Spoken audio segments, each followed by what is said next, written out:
আমাদের কিন্তু দেখবেন অনেক সময় মনে হয় কি খাই এরকম মনে হয়, কিছু একটু খুচখাচ খেলে মনে হয় ভালো হতো।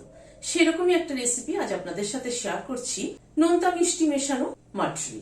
চলুন তাহলে দেখতে থাকি কি করে বানালাম। মেজারিং কাপের হাফ কাপ জল দিলাম। এখানে গুড় নিয়েছি, এটা আখের গুড় 70 গ্রাম। গুড়টা গলে যাওয়া অবধি অপেক্ষা করব। গুড়ের একটা সিরাপ তৈরি করব। গুড়টা পুরো গলে গিয়েছে, গ্যাসের ফ্লেমটাকে বন্ধ করে দিচ্ছি। ঠান্ডা হওয়া অবধি অপেক্ষা করব।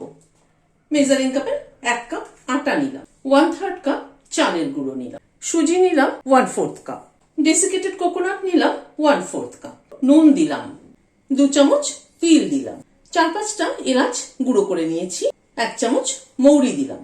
সবকিছুকে একবার একটু মিশিয়ে নিচ্ছি। 1/4 কাপ ঘি নিয়েছি, পুরোটা একবারে দিচ্ছি না, খানিকটা দিলাম, দিয়ে মাখিয়ে নিচ্ছি পুরো। বাদ বাকিটুকু দিয়ে দিলাম। ময়মটা একবার দেখে নিচ্ছি, ময়মটা কিন্তু একদম পারফেক্ট হয়েছে। এবার এই গুড়ের জলটা এর মধ্যে দিয়ে দিচ্ছি। গুড়ের জলটাকে ছেঁকে দিচ্ছি, কারণ গুড়ের মধ্যে অনেক সময় কিন্তু নোংরা থাকে। এই গুড়ের জলটাকে দিয়ে মেখে নেব। যদি মনে হয় জল লাগবে তাহলে দেব, তা না হয়তো আর জলের ব্যবহার করব না। সামান্য পরিমাণ একটু জলের ছিটা দিয়ে নিচ্ছি। অল্প অল্প করে জল দিয়ে একটা ডো তৈরি করে নিলাম। ডোটা কিন্তু খুব শক্তও না, আবার কিন্তু খুব নরমও না।